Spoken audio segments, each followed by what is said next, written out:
Bonjour, bonsoir, bonne nuit pour les No Life. Troisième vidéo de configuration pour l'encodage. J'avais fait OBS Studio, OBS classique, et maintenant je fais DxStory. Donc là, c'est vraiment fait pour les captures de jeux vidéo, hein, cette fois-ci. Et en local, c'est pas un logiciel pour faire des streams, hein, DxStory. Alors, donc vous mettez... c'est pas là, d'ailleurs, c'est ici dans l'onglet Movie. Alors le choix du codec. Alors moi en fait j'avais installé un codec X264 supplémentaire.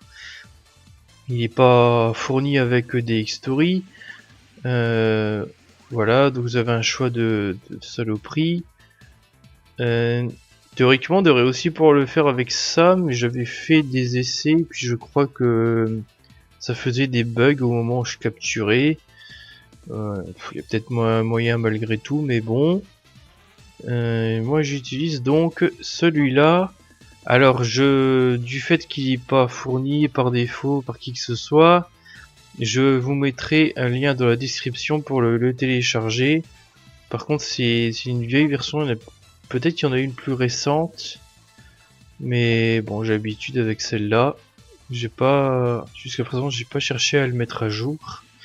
De toute façon, c'est pas nécessaire a priori. Alors, je vais rester 2 secondes sur cette fenêtre-là. Bon, j'ai tout laissé tel quel par défaut. 60 fps dans mon cas. Maintenant, voilà, je capture en 60, surtout qu'on n'oublie pas. Enfin, sous OBS, j'ai oublié une fois ou deux, mais voilà. Donc 60, file output, effectivement, en AVI, mouse cursor, ça, ouais, bon. Alors, et le plus important, il sera là, show configuration dialog bazar. Donc là, contrairement à OBS, là j'ai carrément mis ultra fast. Et ça marche. Probablement que je pourrais mettre very fast en réalité. Mais par contre, donc quand on s'approche de là, il arrive un truc, c'est que dans les premières secondes de la capture, s'il ne capture pas les images, il reste figé et après il capture. Ça veut dire que ça lui met un certain temps à démarrer. Et puis on se demande un peu pourquoi, mais c'est très chiant. Donc j'ai carrément mis en ultra fast. Si OBS est capable de very fast avec mon ordi, bon lui je présume qu'il pourrait aussi.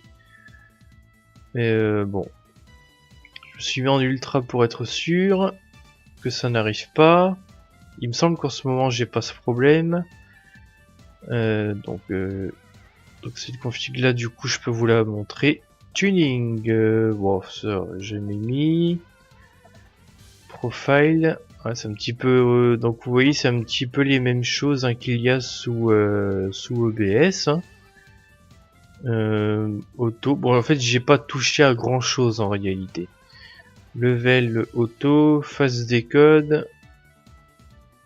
Voilà, ça demande moins de CPU, donc oui, pour être sûr, hein. 0 latence. Alors voilà, l'une des choses très importantes par défaut, là aussi c'est mis en...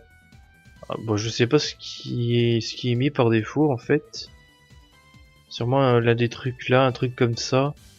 Parce que pour qu'il nous fasse du constant, mais donc j'ai mis du ABR, encore une fois, donc de la moyenne. Donc j'ai déjà expliqué un peu sur les vidéos d'OBS. Le but de mettre de la moyenne, c'est que si par exemple pour un seul et même enregistrement, il y a des moments où il y a beaucoup de mouvements, par exemple dans un Sonic, c'est un très très bon exemple. Un Sonic moderne en 3D où je mets le boost, il y a beaucoup de mouvements. Donc il y a voilà niveau débit vidéo, il faut un haut débit vidéo. Et par contre par contraste, il y aurait genre l'écran de chargement. Là, il y a presque rien, très peu de mouvement. Donc, ça veut dire qu'il augmente le débit uniquement quand il y a beaucoup de mouvement. Donc en gros, l'intérêt c'est de gagner de la place, enfin que le fichier soit moins gros tout en conservant une haute qualité. Tout comme sous OBS, il y a quand même un débit comme ça, un débit donc moyen à caser. Là j'ai mis à 12 000. La plupart du temps ça me suffit. Mais comme j'avais déjà dit, des fois c'est pas assez. Mais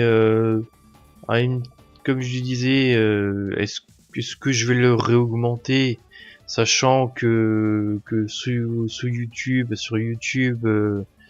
quand on upload en 1080, le maxi qu'on peut avoir c'est 8000 kilobits. En tout cas pour les comptes normaux, les partenaires YouTube ont droit à 12 000. Donc bon, peut-être que malgré tout l'augmenter ça permettrait d'avoir un résultat pas trop crade.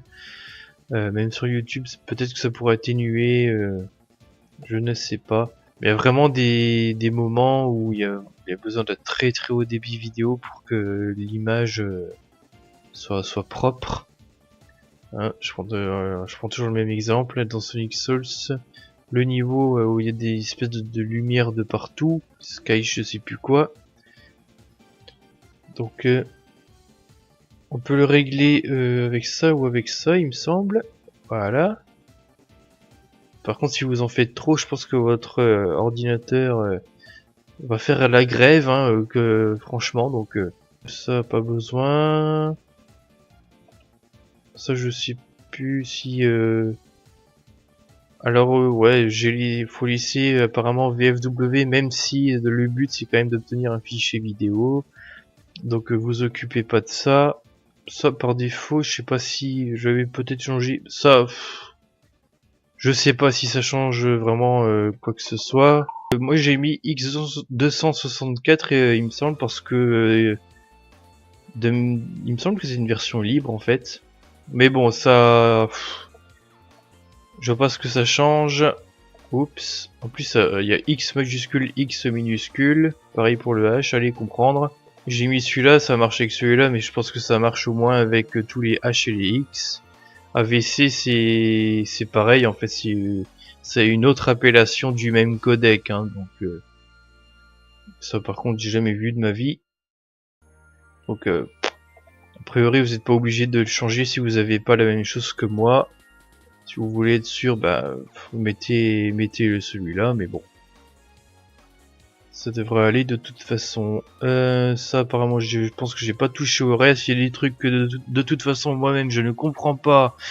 Mais on n'avait pas besoin de trifouiller dedans de toute façon. Donc on s'en fout. Vous ignorez. Hein. Voilà. Les choses les plus importantes on va dire c'est la zone du haut et du milieu quoi. Donc voilà. ABR 12 000. Ok. Les 60 FPS, après bah c'est tout. Donc du coup c'est déjà terminé parce qu'il y aurait autre chose que je pourrais vous montrer ici. J'ai mis ce bazar. Par défaut il est à gauche, je l'ai mis à droite à cause de l'OSD de je sais plus quel jeu, peut-être de GDK. Ouais, bon, pour dire d'enregistrer ces fichiers ici en gros. Ah ouais. Tiens ça faites gaffe, il y a des par défaut je sais même plus, ça doit être F8 ou F10 je sais plus. Faites attention à ce que votre jeu ne réclame pas la touche avec laquelle vous capturez. De préférence prenez une touche non utilisée par le jeu. Donc là, ah ouais, vous êtes pour capturer à la fois votre voix et le son du jeu, vous devez créer comme ça une deuxième source. Faites bien gaffe, haut-parleur, microphone, et vous, par contre, il y a une espèce d'obligation qui est que ça crée deux fichiers. Une où il y a la vidéo plus la piste, hop, la stéréo mix, et à côté de ça, il y aura un autre Non, non, attendez, je dis des conneries, c'est pas ça. En fait, il y a un seul fichier, mais il y aura obligatoirement 2 pistes audio séparées. Voilà, il fait toujours comme ça des X-Story. Donc, quand vous avez votre fichier brut en .vi, faites attention. Moi, ce que je fais du coup, c'est que j'en profite pour faire le premier réencodage brut. Parce que même si j'ai configuré comme ça, hein, pour pas avoir trop comme ça, je fais souvent un premier réencodage brut pour avoir un truc moins lourd. Parce que ça vaudrait le coup que je vous montre ça d'ailleurs. Ah, peut-être bien. Ouais, donc je fais la vidéo brute qui contient le stéréo mix et j'exporte l'audio de ma voix dans un fichier séparé.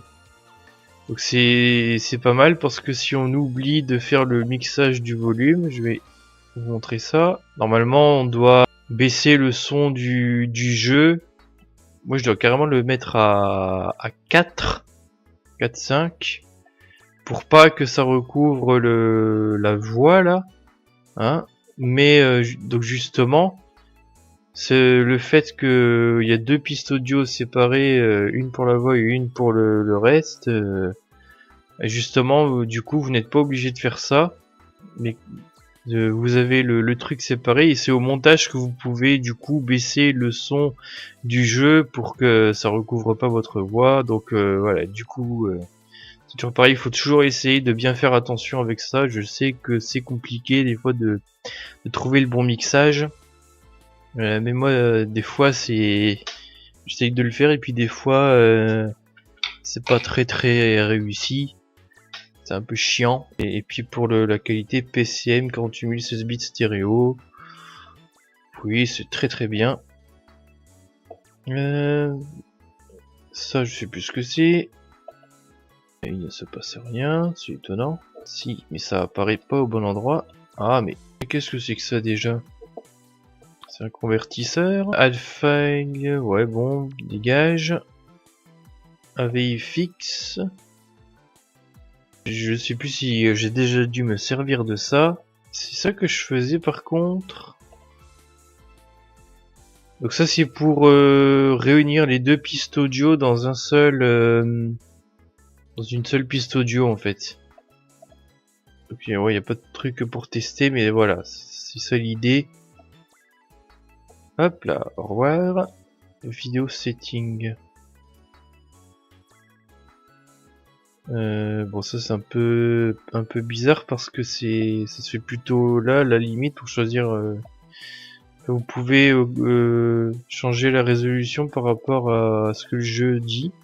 Si vous avez un truc un jeu en 1080, vous pourriez sûrement lui dire que la vidéo soit en 720. J'imagine que c'est ça, j'ai jamais eu besoin d'utiliser ça non plus.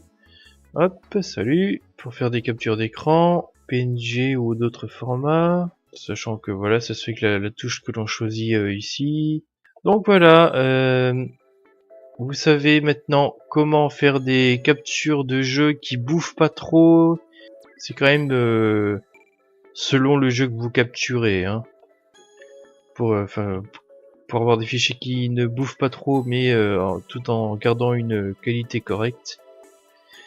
Donc voilà, j'espère que ça vous aura aidé encore une fois. Et en attendant de le savoir, je vous dis au revoir et à la prochaine.